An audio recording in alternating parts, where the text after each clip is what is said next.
Hello and welcome to CGTN. I'm Li Zhao, bringing you live from China's capital, Beijing.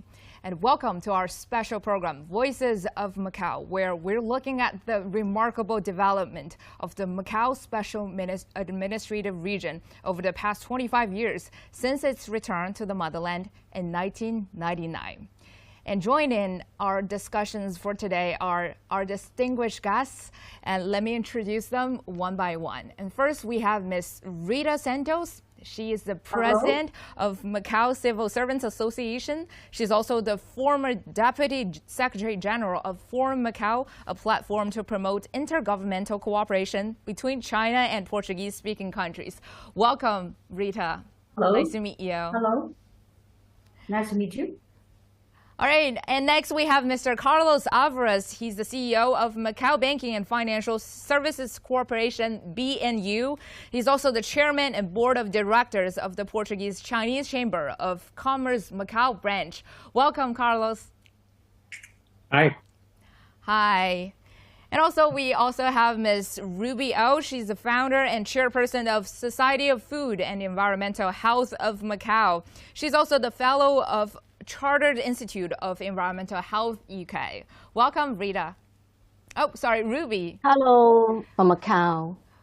Okay, right. So Rita, Carlos, and Ruby all join us from Macau. And finally, we have a guest join us from Beijing. He's also a Macau native, Justin Ao. He is a foreign affairs advisor of Yantai Municipal Committee of the Chinese People's Political Consultative Conference. He's also a current Schwarzman Scholar at Tsinghua University. Hello, Justin. Hi, Zhao. Thank you for having me today. Thank you so much, our guests. Now, before we dive into our topic for today, let me give you a little background information about the Macao Special Administrative Region first. Now, sitting on China's southern coast, Macao is known as one of China's most innovative, open, and dynamic regions. Now, formerly a Portuguese colony, Macao returned to the motherland in December 1999 and has since been governed under one country, two systems principle. 25 years on, Macao has witnessed drastic changes from a once floundering economy to right now an international freight port with one of the highest GDP per capita and also life expectancy in the world. Now, Macao's culture is also very unique. It is a mixture of the East and also the West. Some other important factors to know is that Macao, you can see the world's longest sea bridge, which connects Macao to Hong Kong and the city of Zhuhai in Guangdong province. It's actually 20 times the length of Golden Gate Bridge in San Francisco. And also, Macao has the highest commercial bungee jump tower in the world. Now, these cute little facts gave us a little glimpse into the unique charm of Macao. Now, without further ado, let me bring in our guests. First, let's have them talk about what kind of changes have you noticed during the past 25 years.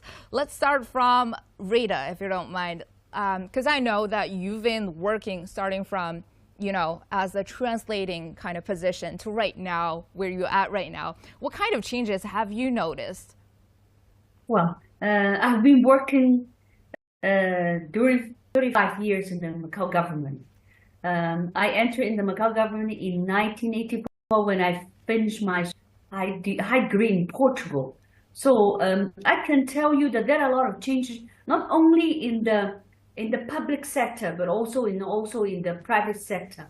In the public sector, we can see that there is a lot of development in the modernization of the bureaucracy. Now we can treat some license or something we need from the government just a short period of time, but still we have still a lot of things to be improved. And the other thing that I have following the change is now after the creation of the forum between China and Portuguese-speaking countries, there are a lot of more Chinese students. They are learning Portuguese. Perfectly according to basic law, besides Chinese, Portuguese also the official language is Macau.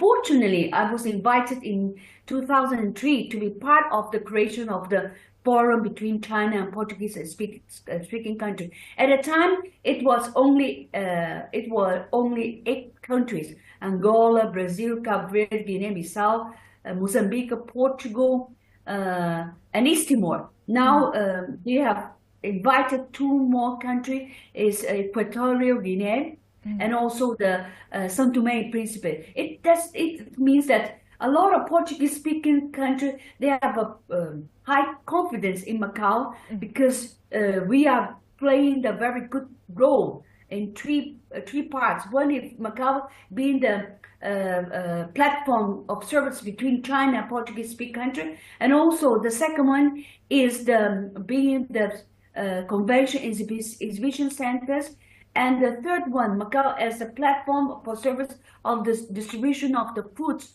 of the Portuguese-speaking country. Besides that, China has already decided Macau as a bilingual training center, bilingual central center. That means Portuguese and Chinese.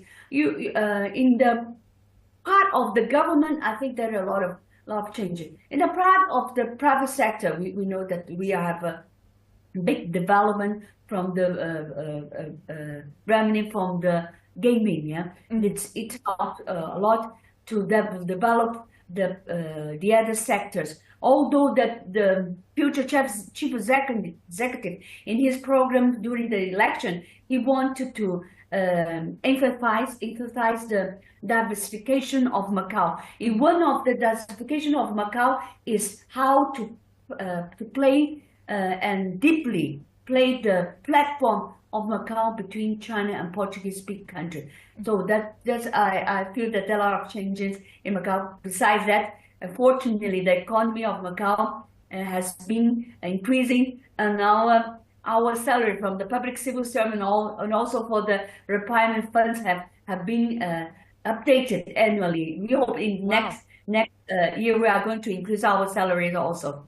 Wow, thank you so much. I think I like how you said that Macau is right now trying to be a bridge, not just to the Greater Bay Area, but to China as a whole. And right now, since we're calling for economic diversification, so not just gaming sector, but also other areas, for example, trade and investment, and also high tech, and maybe traditional Chinese medicine, and also other areas like aerospace. Lots of areas are booming. Now, speaking of trade and investment, let's have to go to Carlos. What kind of changes have you noticed, especially for trade and investment? So, Lisa, thank you so much for this question.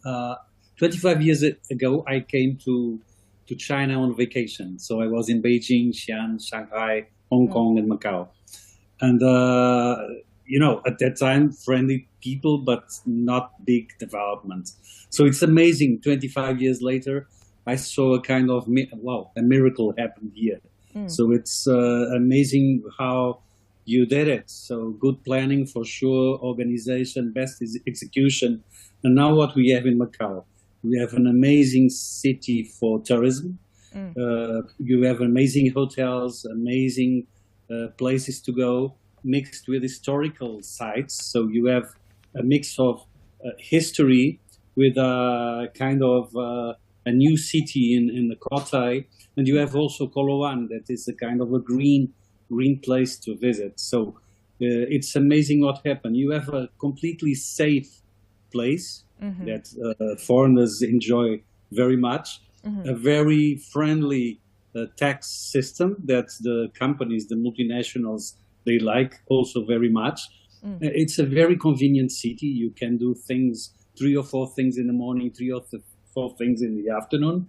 And it's, I can say, a completely friendly environment for the foreigners. So I would say that Macau did a big jump. So it was really amazing what happened here. I'm very happy to live in Macau. And all the friends that I know, they are also very happy on living in this place. That is very infrastructure. A lot of you have an airport 10 minutes from home. You have a high-speed train nearby city of Zhuhai. So you are in the middle of Asia to travel. So I would say that Macau is really the right place to stay. You said you came to China about 20 years ago. Why did you choose Macau to be somewhere to live in? I was here 25 years ago on vacation. Yeah. And 6 years and a half ago, I came to be the CEO of a bank that is already in Macau for 122 years. Is still one of the two bank issuer notes. It's something amazing. I signed the banknotes here. So a foreigner signing the local banknotes, it's amazing. And so I choose Macau because I was invited to come here as a CEO of this important operation. So BNU belongs to CGD, that is a state-owned bank. This state-owned bank has operations on all the Portuguese-speaking countries, and on 5 of them as the most important operation. So we try to help on this pillar of development of Macau, of being the platform of business between China and the Portuguese-speaking countries. So, and BNU has an important, and the group CGD has a very important place on this, because we can help all kind of the business between China and the Portuguese-speaking countries using the CGD group for it.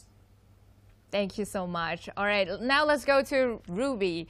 Ruby, we know that you're working in the sustainable development sector. And of course, you've witnessed 25 years of changes as well. Tell us what kind of major changes that you notice in terms of your expert areas.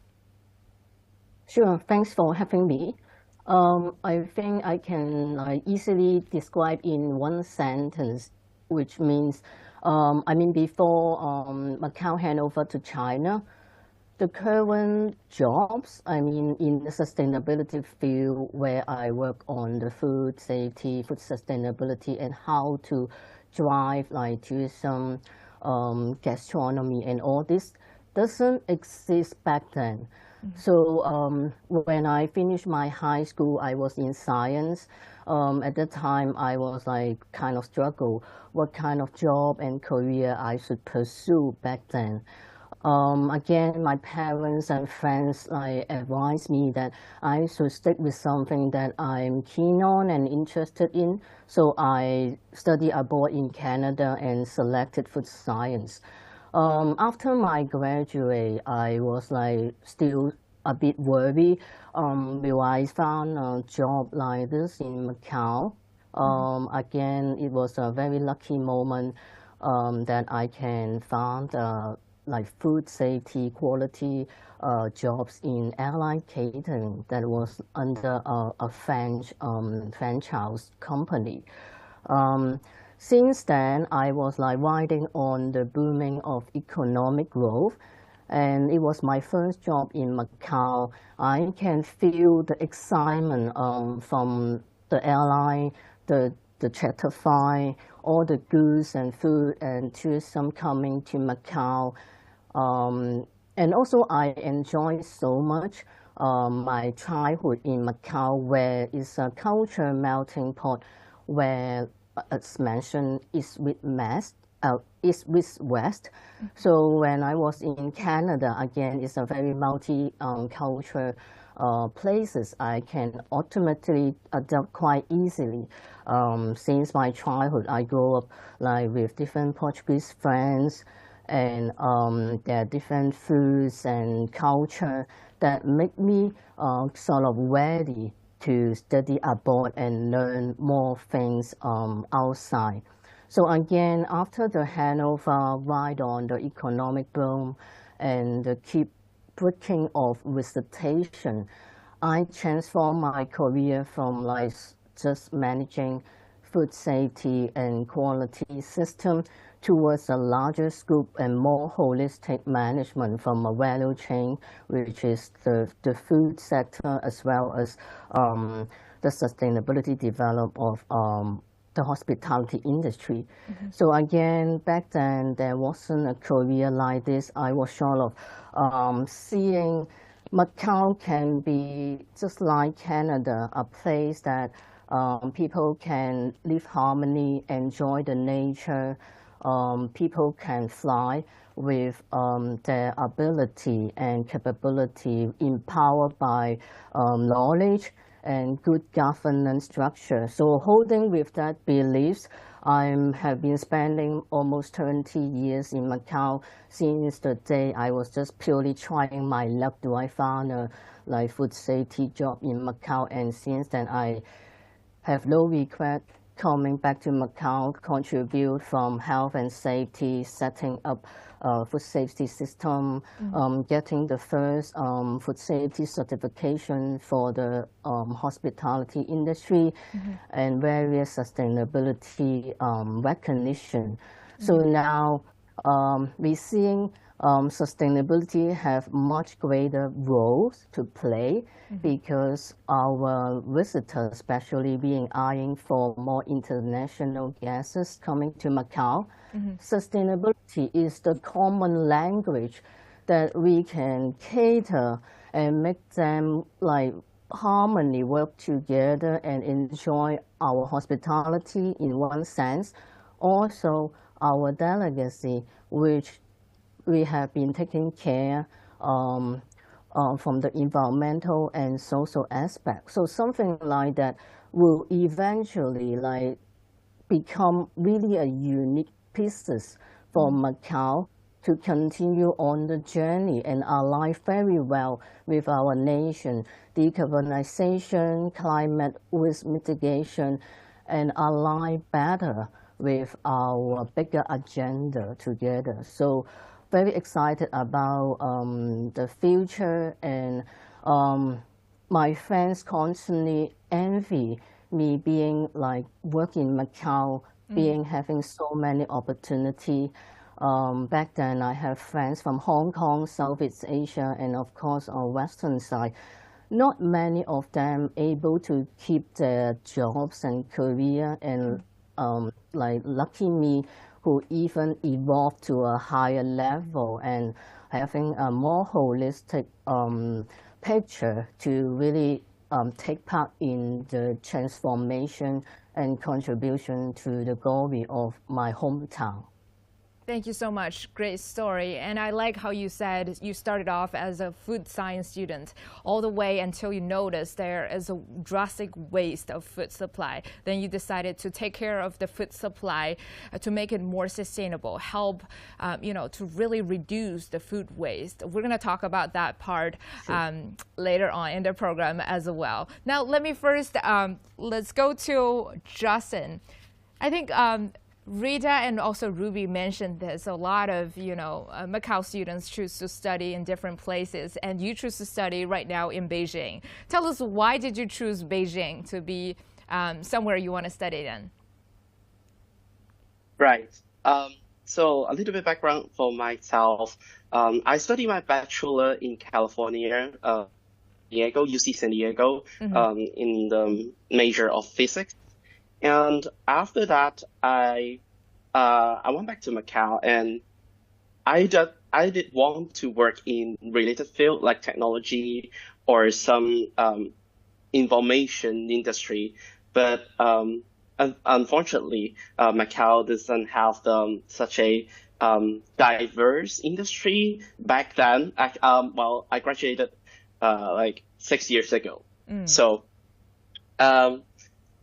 I think as Macau has been progressing, merging more with the mainland, especially the Greater Bay Area, if I want to build up my own enterprise or own company, I have to understand China. I have to understand mainland China and what's the relationship between Macau and mainland China and Greater Bay Area. And that's why Beijing is we can know the advanced technology, the most update or the most core information about mainland China or the central government. This is a must for me to study both places in both in the U.S. and China. Having background in both the U.S. and right now in the Chinese mainland as well. And I know you have a startup company in the grain development sector, and it's called The First. Tell us, why did you choose a startup company in the Greater Bay Area? First of all, Macau is extremely small, which is a challenge. We only have 33 kilometers square. We have a shortage of labor force, and we have to. It's very hard to have a proper scale for manufacture or some kind of advanced innovation. So the benefits of Greater Bay Area is that different city has its own specialty. For example, like Shenzhen is the innovation hub. We call it the Silicon Valley, the China Silicon Valley. And for Foshan or Dongguan, it's actually a hub for manufacture. So it's a great place to have a perfect cycle to have to get your entire company or your enterprise to go from a loop from manufacture to commerce to trade to even to finance, because we have Hong Kong, the hub, the center of finance. All right, I think a lot of opportunities there in the Greater Bay Area, right? So I think one thing we've been keep talking about is that one country, two system is for sure one of the solid foundation for Macao's entire development, not just to its integration into the Greater Bay Area, but also to the national development. Now, I would like to know in details, how did Macao's involvement or integration into the entire nation really contribute to its own success? Let's start from Rita. Okay, I think that the Macau government that have been working so many years have been doing a lot of things so that the small city of Macau can be integrated in. Before, it's for 9 provinces and 9 plus 2. Now the government of central government of China decided to Macau to be the platform for the Greater Bay areas. I think it is the very good decision, because we are very close to all the 12 cities of the Greater Bay areas, because almost during this, not only after the handover, Macau has been with the link with these cities, because Macau, before the handover in the Portuguese administration, has the very good relation with China. That's why the transition of Macau was very, very smooth, and I, by myself, have following all the negotiation between China and Portugal. So during this year, especially during the last 10 years, Macau has making a lot of adjustment, not only the laws, and also how to convince the entrepreneurs to use Macau as a platform for the Portuguese-speaking countries. And a lot of public departments, especially the economy department, and also the EPIM for the trade and investment, support a lot of entrepreneurs to go from China, different entrepreneurs for all this Greater Bay Area cities to go to the Portuguese-speaking countries. And starting from 2009, the first country was Angola, and gradually until the São Tomé and Príncipe. And this year, I went again with EPIM, the government public civil sectors, to go to Angola and Mozambique. And this work is now playing the role is a little bit different.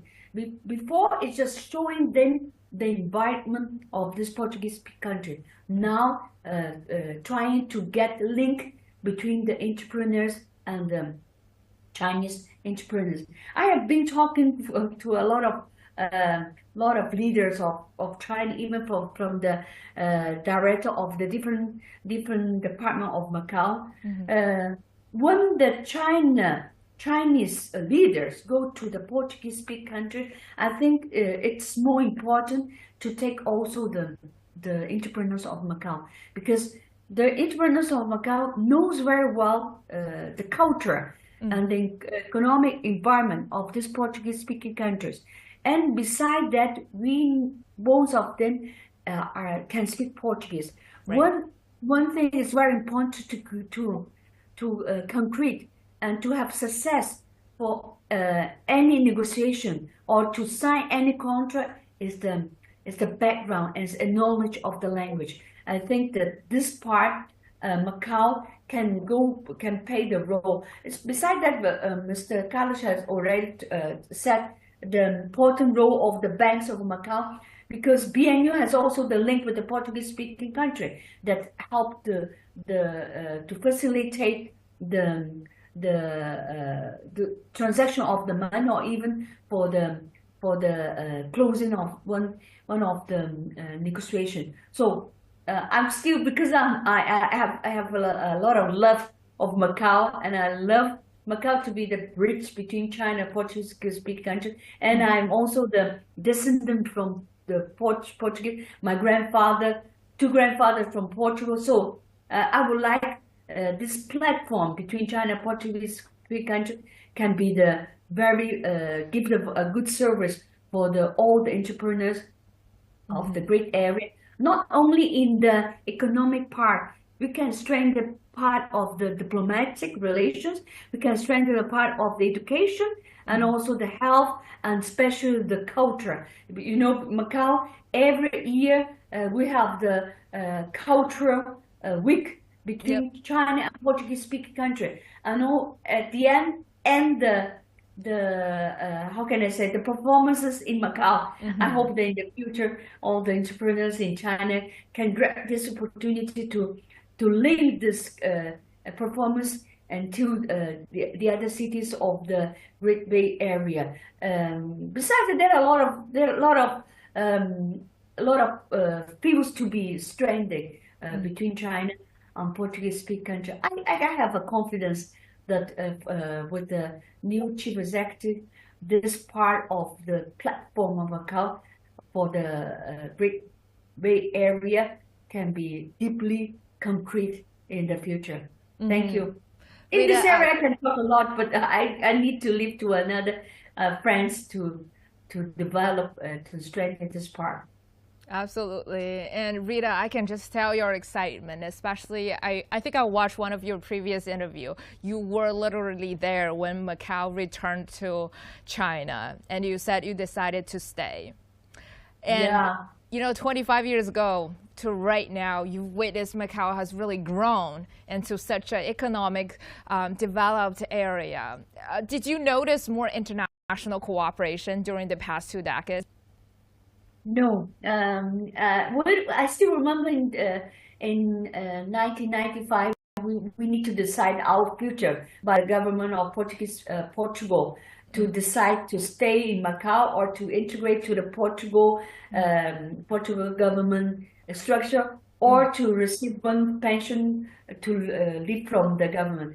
I think we have made a very correct decision, because we are 10 brothers and sisters. So I have also always 500 members in Macau. Once we decide to stay in Macau, and I think that we have made a good choice, because we have a lot of support from the government of Macau, and we have support from the central government of China, because they want Macau to be not the same as the other cities of China. We can maintain our how can I say, our culture. One of the things that are very important, the culture. Without human resources, without human, there's no culture. So we can maintain our culture, sing the Portuguese song, sing our patois, or playing the role, and we still have the link with all these friends from the Portuguese-speaking countries. So we are happy still living in Macau. Thank you very much. I think the kind of influences can be found everywhere in Macau, not just in food, but also architecture-wise. And as you said, a lot of Macanese people can actually speak Portuguese. That's also part of the influence as well. And you're looking for more, that's for sure. All right, yes. Let's go to Carlos. what kind of influence do you think one country, two systems really, or what kind of role do you think this kind of principle really play in terms of Macao's development? So I think the one country, two systems really proved that it was the right move to start this Macao going back to motherland. So joining a socialist political system with a capitalist economic stance. So I think what we see in Macao is something that would be seen by others as the correct move, because you can see the GDP per capita of Macao is one of the highest in the world. You have a good health system, you have good infrastructures, you have a lot of universities that are ranking already on the top 300 in the world. You have a lot of things that I think happened because of these two systems could live together. But also, I think if we're talking about this kind of principle, more importantly is about how Macao has really integrated itself to China as a whole, right? Starting from a very small area, but right now it has a background of a very giant country. How do you think that the integration really helps Macao become a bridge or become an international port? You know, I never talk about Macao with its only 600,000 inhabitants. I talk about Macao as a small dot of 80 million inhabitants, because joining the 9 cities of mainland China, Hong Kong and Macau, you have only 40,000 square kilometers. That is half of Portugal, but you have maybe 10 times the GDP of Portugal. And this GDP of the Great Bay Area accounts for 12% of the GDP of China, and maybe 40% of GDP of Germany, and 70% of GDP of Italy.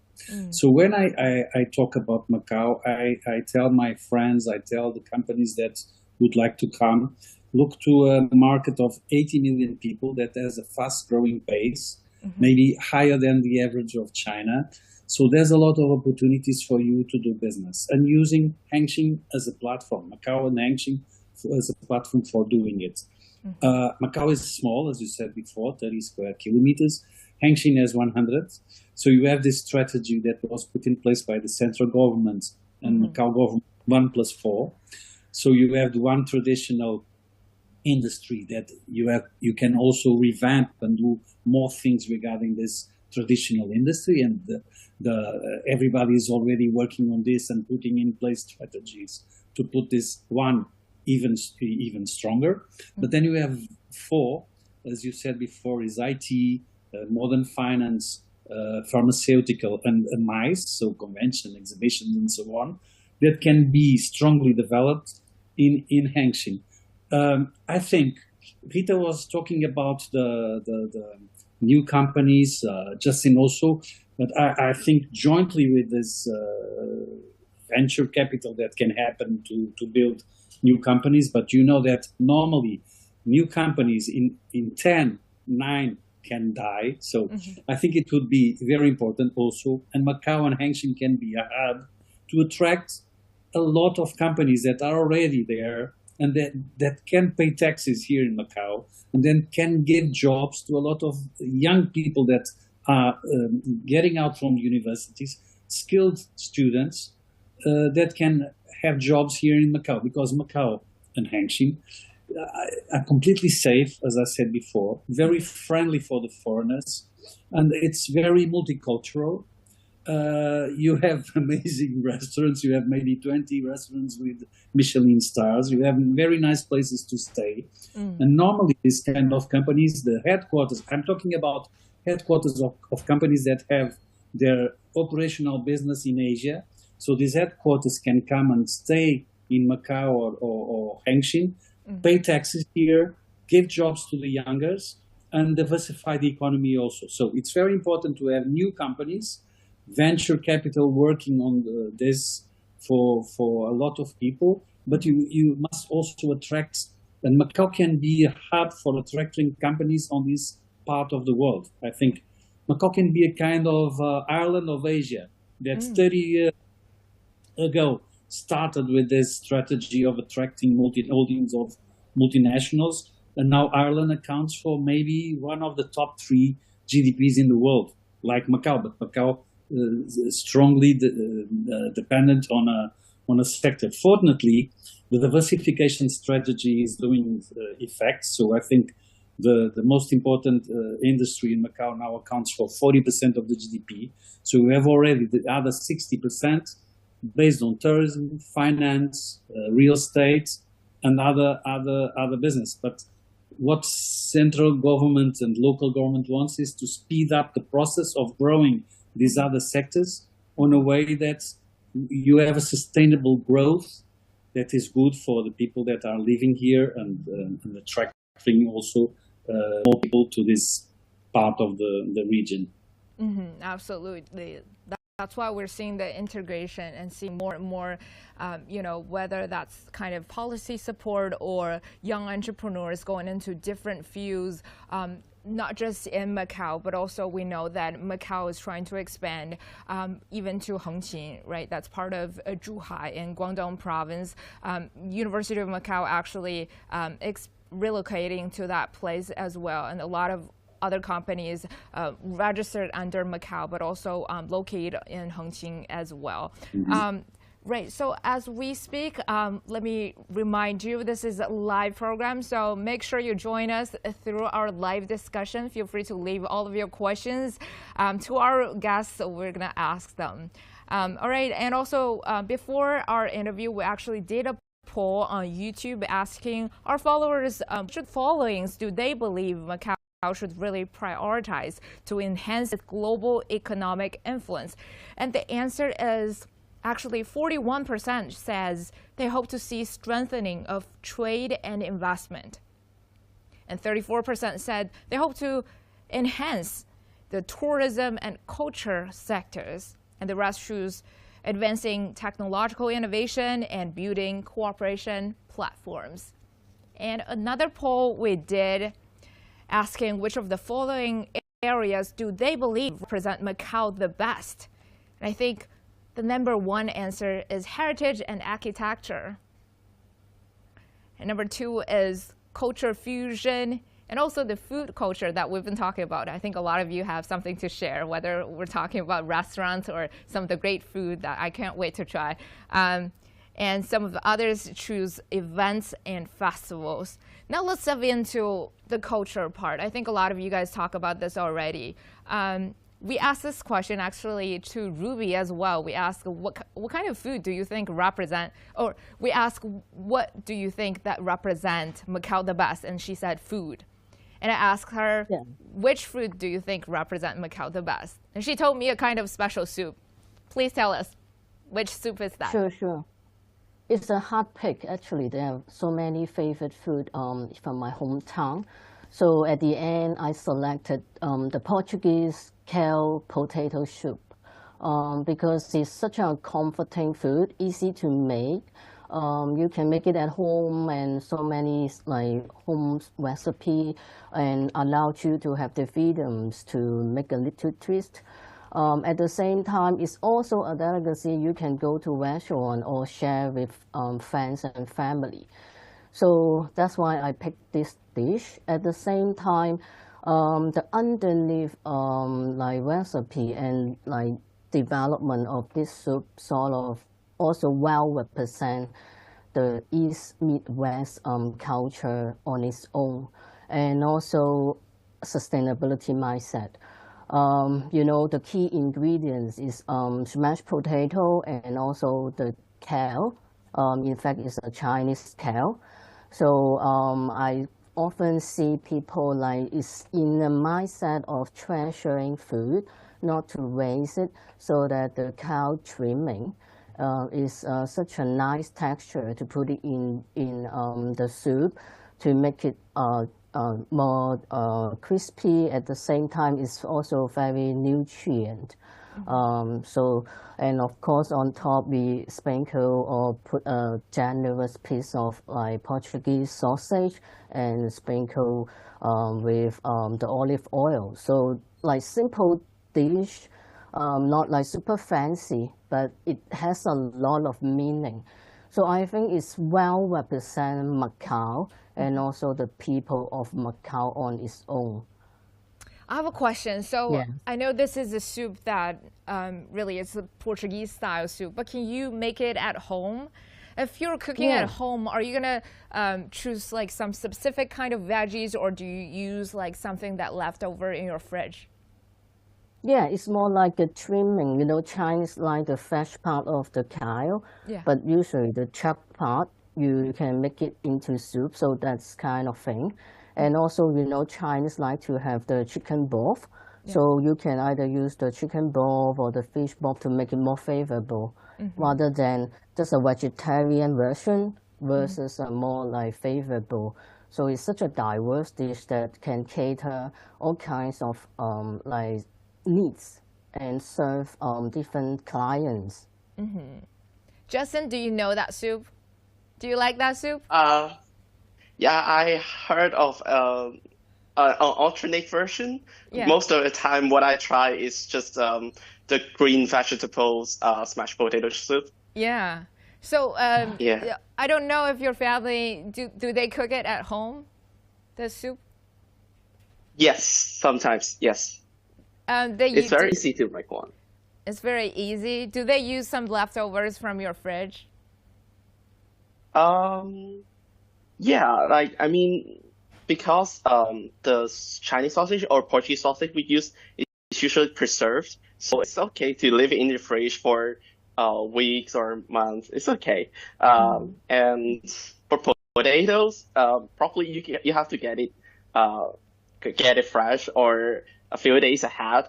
Otherwise, it will it'll turn bad. But most of the time, for the soup we're talking about, I think it's good to get some from the fridge and make it that way. Absolutely. And as a Macau student who have background in both U.S. and also the Chinese mainland, I want to ask you, do people get curious about Macau? Do they ask, if I go to Macau, which foods should I try? Or like some other culture aspects to you? Yes, actually, currently I'm at Beijing studying global affairs. I'm leaving with 140 plus students coming from 44 countries. So I have got at least 2 tours since September, and they did their own research. And every time they arrived in Macau, they said they have to go for egg tarts, the Portuguese egg tart. Absolutely. That's one thing that I heard you got to try when you actually go to Macau. Right.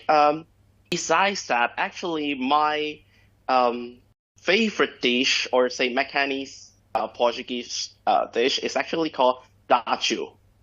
What is that? Yes. Daju, right? Daju is it's how should I describe it? It's a blend of Portuguese culture and truly Chinese culture, right? We got some authentic Portuguese expertise here. Correct me if I'm wrong. So it's basically a stock cooking with pork hammock and lettuce, and we may put Chinese sausage in it. Oh. Yeah. So yeah, and the special point I think is back in the old days, it's more like for important dates only. We cook daju for important days like Christmas or winter solstice, which is a very critical Chinese event, at least for Cantonese. So family members gather together, and then we may cook daju. We may have leftover. We just ate it for 2 or 3 days. Wow.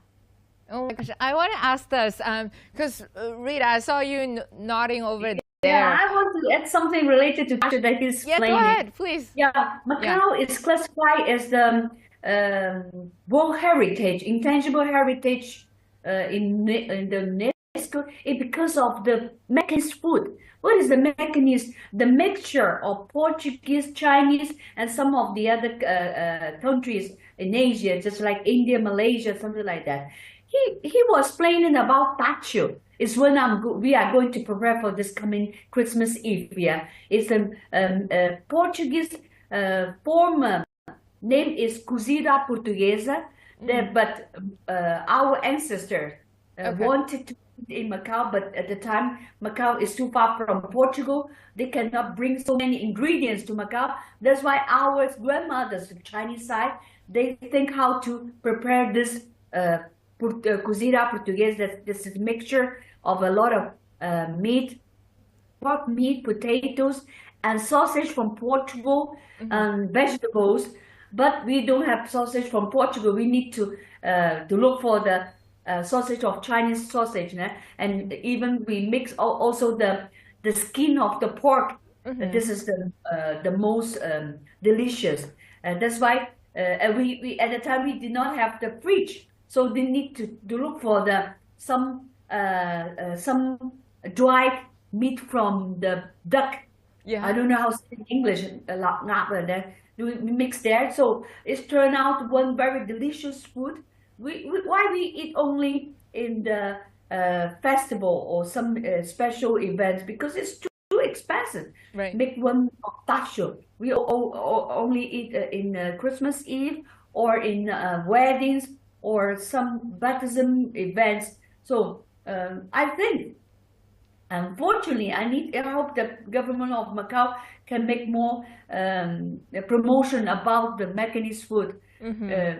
A lot of friends, especially from Kachong, I'll come to Macau just for the Portuguese. It's good also, Portuguese food, but our heritage, our main culture is the Macanese food. That's why we need to make more promotion so that can every restaurant have the Portuguese food. Besides the tacho that you are saying, also the minji means it's made for the small cube of potatoes, fried potatoes, and how can I say, cut the small pieces of the pork. Nice.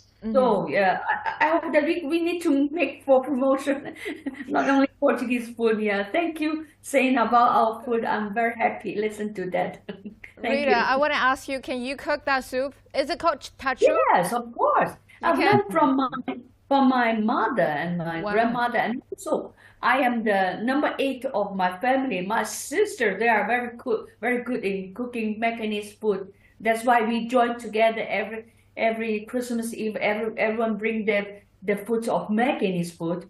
Not only salty food, we have also the dessert making by the Macanese are very good. One day I would like to invite you to have the meal in my home. We can do the Macanese for you. Thank you so much. Have another view of seeing what are the good, delicious dishes in Macau. Absolutely. I think I like how you said localizing the food. Then I'll have to go to Carlos. I want to ask you, because you tried the authentic Portuguese soup before, and right now there's the localizing version. Which one is your favorite? No, the two are awesome. The two are very good. But you know, I love Chinese food, so on a daily basis I almost eat them some, at least at lunchtime. But there are a lot of Macanese restaurants here that are really nice. A lot of Portuguese restaurants also. And you have all kinds of food. You have Chinese, Japanese, Italian, French. I don't know. You have all kinds of restaurants here in Macau. And for all the pockets, for all the wallets, different prices. So it's really amazing how many restaurants you have here. And with a lot of success, they succeed strongly. Absolutely. That's why we keep saying that Macau is really a fusion of culture, of the Eastern culture and also the Western culture. I think speaking of localizing a lot of food, I think egg tarts, they make some localizing to that as well. I was told that egg tarts in Macau is actually less sugar than the one in Portugal. Is it true, Ruby? Can you answer that question? Yeah, I would think so. Sometimes in weather, you tend to have not a sweet palate for like the dessert. So it's an adjusted version. But again, talking about sustainability, I always think, why can't we use like cage-free egg for egg tart? I mean, addressing the animal welfare as well as promoting Macau delicacy to a next level. So it's also promoting Macau how to be a world destination of tourism by having a lot of like 5-star Forbes hotel, Michelin restaurant, Black Pearl recognized restaurant. But from high-end restaurant to local delicacy, there's always room to do higher quality in terms of healthy food, more safe, transparent, and even addressing the environmental as well as the animal side of things.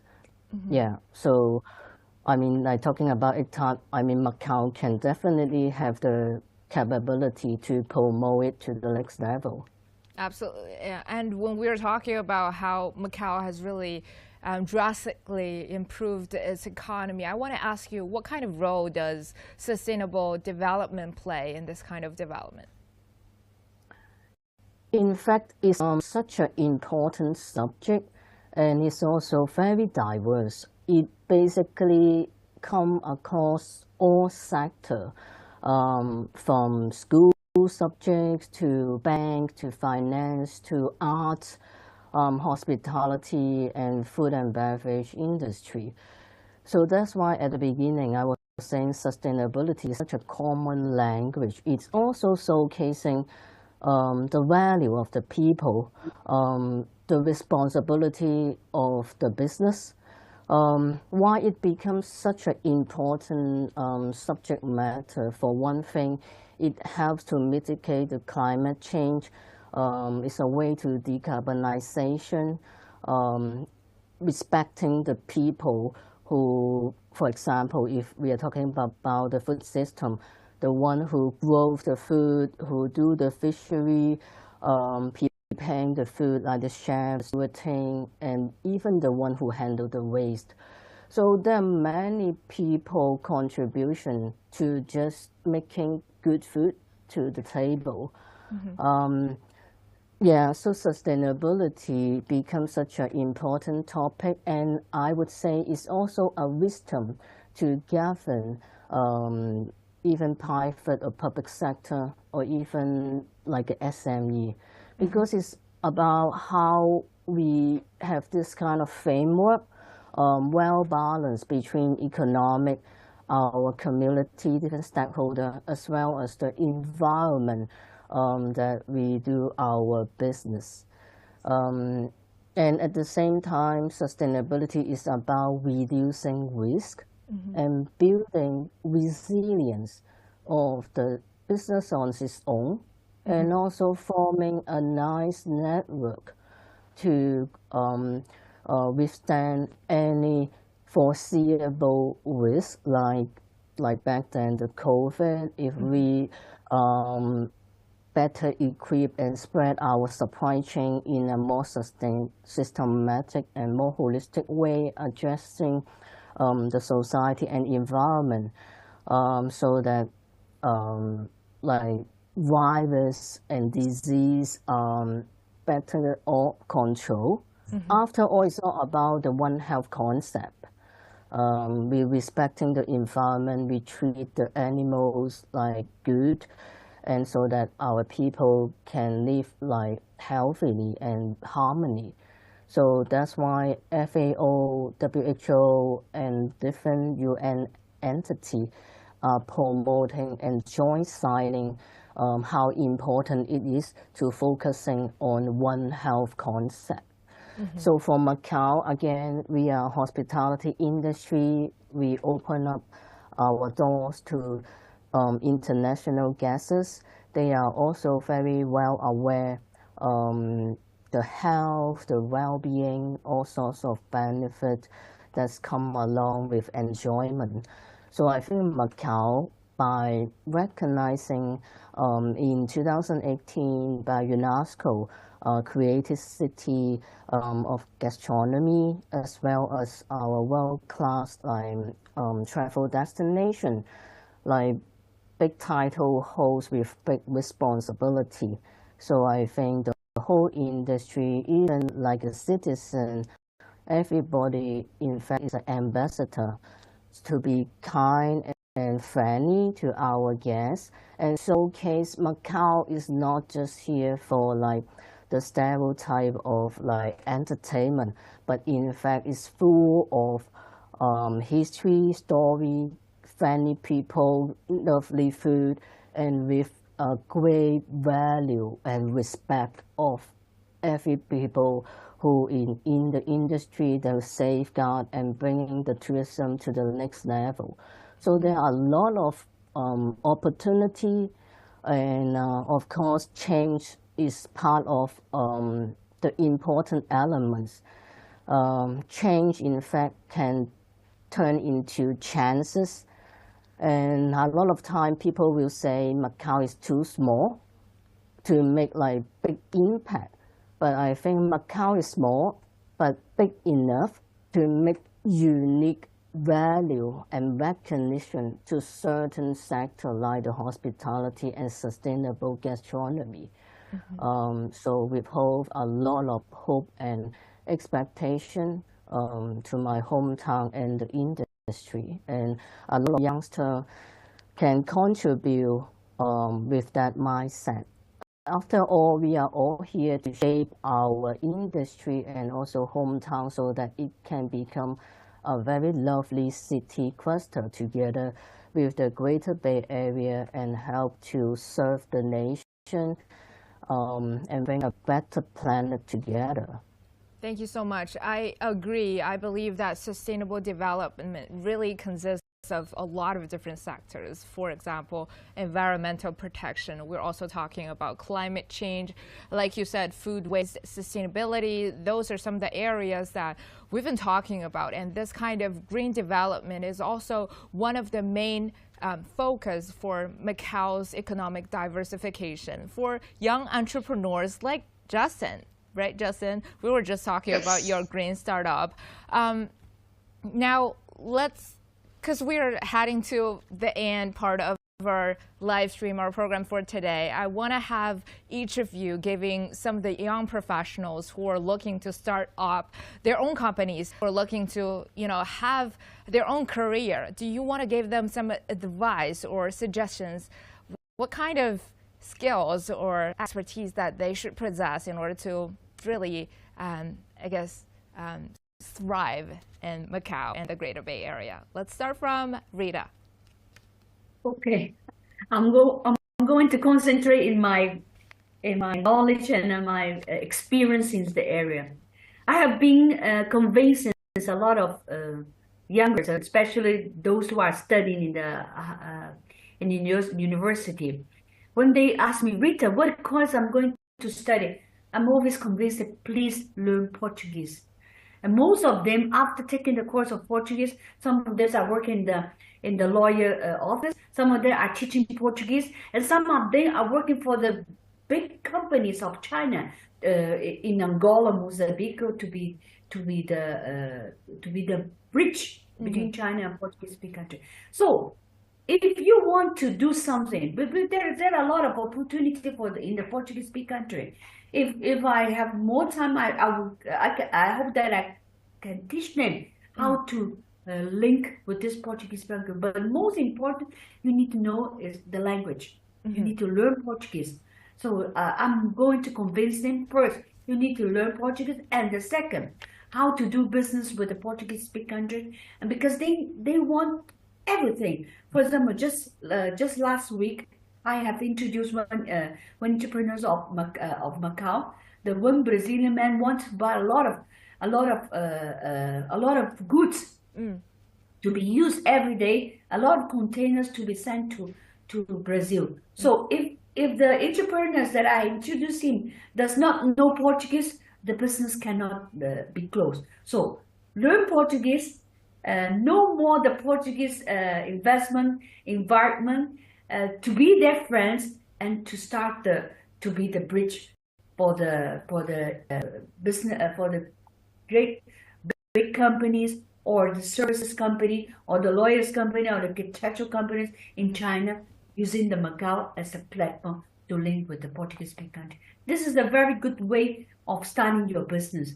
I hope that there are a lot of success in this area. I think that my friend Carlos is thinking the same to develop this area, because once you have a good relation with Portugal, you can enter to the European country, because Portugal has a good relation with the European country and also with good relation with the Portuguese-speaking country. They are speaking the same language. They have almost the same laws of investment or the business and so on. I think this is my opinion about the starting the business. Very genuine advice. Learn the language, learn the culture, and be the bridge. Yeah. Thank you so much. Now let's go to Carlos. Yeah, I tend to agree with Rita. So language is very important. It's not the only skill that I would give an advice. So if you know Mandarin, Portuguese, English, I think you know almost 50% of the population. Of course, here also Cantonese. I think people need to have commercial skills, because in the end we need to sell something. So commercial skills is very, very important. As you were talking about environment, social governance, about sustainability, I think governance is very important. So people should have also skills about control areas, so risk management, audits, this kind of compliance, because we need to do business, but we need to do business on an ethic way. IT for sure, because it's the future, cybersecurity and all of this kind of things. Most important, stay in your comfort zone.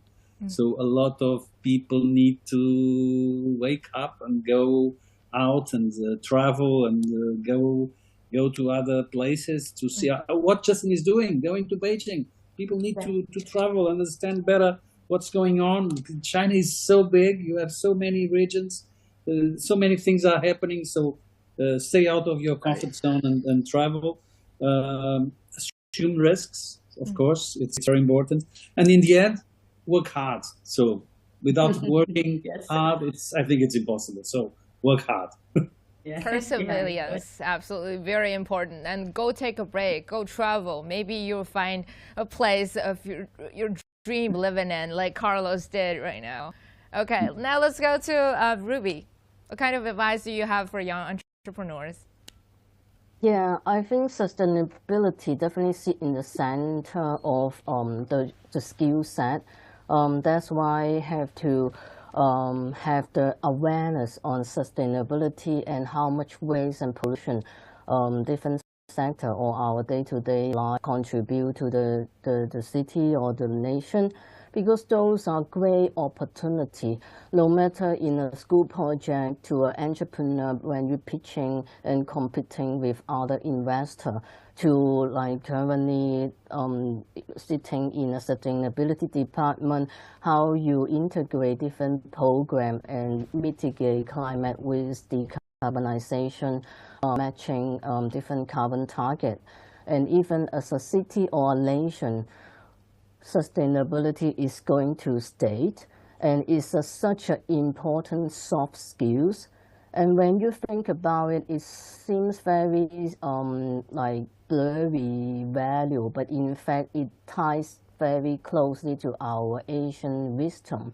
It's about how to turn waste into treasure and respecting the resources, living harmony, and the great saying of the Green Mountain, Gold Mountain, that's like sort of summarize that. So again, Macau youth have great advancement of accessing different places in this world, because we are upholding a very powerful passport. So make yourself available, join different conference, event organized by school, NGOs, or the government. And at the end of the day, making friends, bring the mindset of what kind of thing we can bring it back to Macau, make it unique and work in the local context. And there's always ways to improve and advance by applying innovative thinking and with a sustainability mindset, especially when I just mentioned how to turn waste into like treasure is the great opportunity. No matter you start an entrepreneurship or starting from an individual, valuing the food in every meals. When we buy bubble tea, try to use like reusable cup. All this little act will eventually build yourself into a more ethical person and respecting the environment and contribute in a society. So after all, we want to leave a good trace to the city, and by behaving properly and also solving the problem while contribute and making money. I think that's like the win-win situation. Absolutely. I like how you said everything is can be recycled and sustainable. Everything can. If you make efforts, you can help make the world greener every single day. All right, now let's turn to Justin. Justin, any advice for fellow young professionals or entrepreneurs? First of all, I think I'll stay a little bit more on business level or entrepreneur level for startup.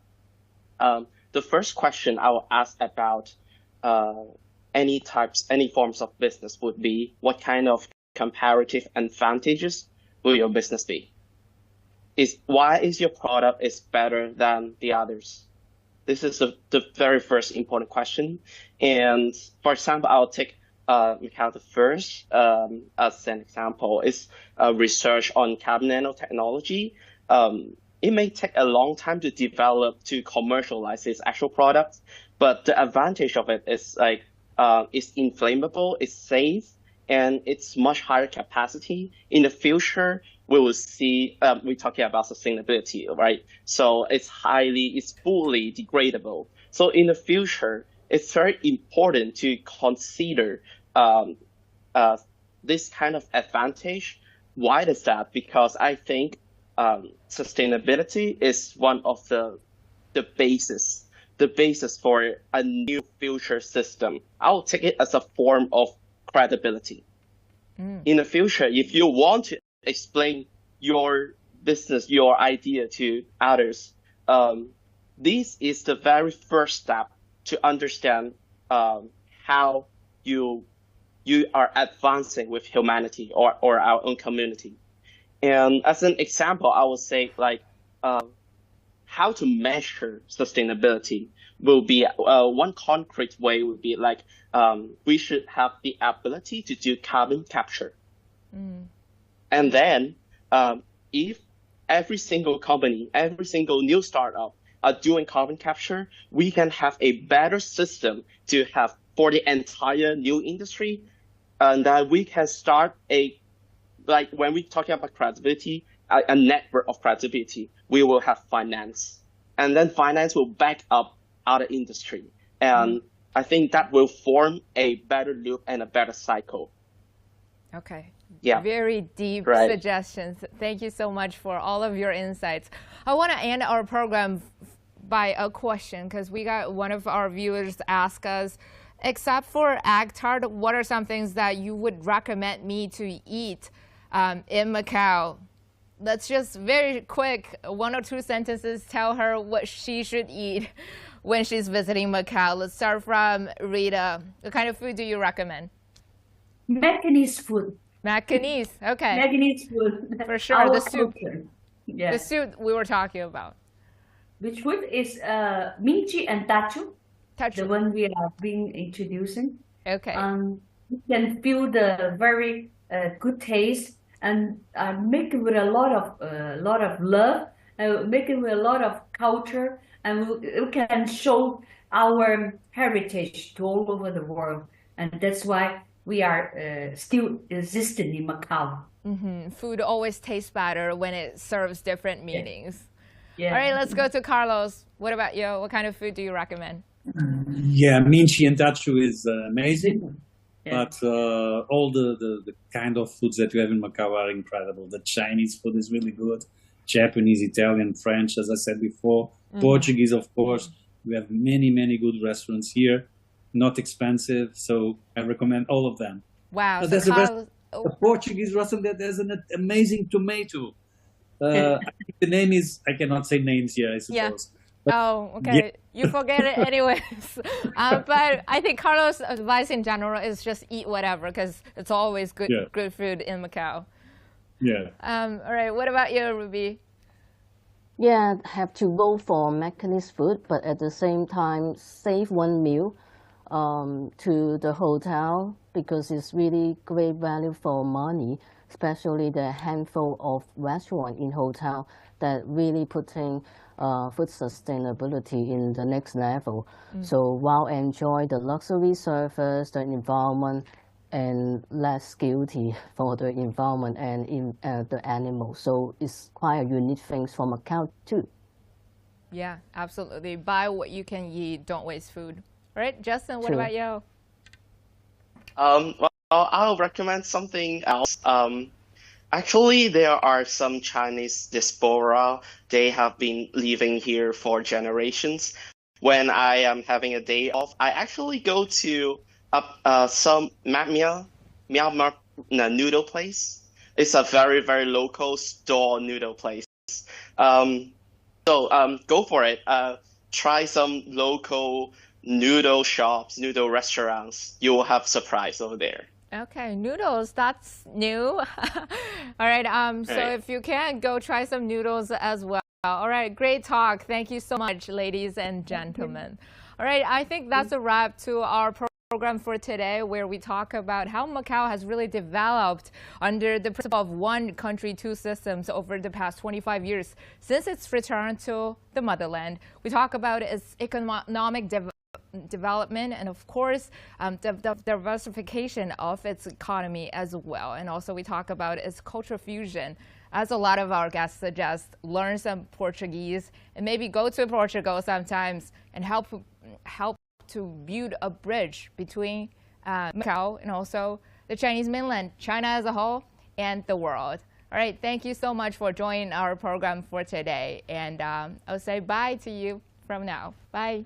Bye-bye. Bye-bye. Thank you. Bye-bye. Bye.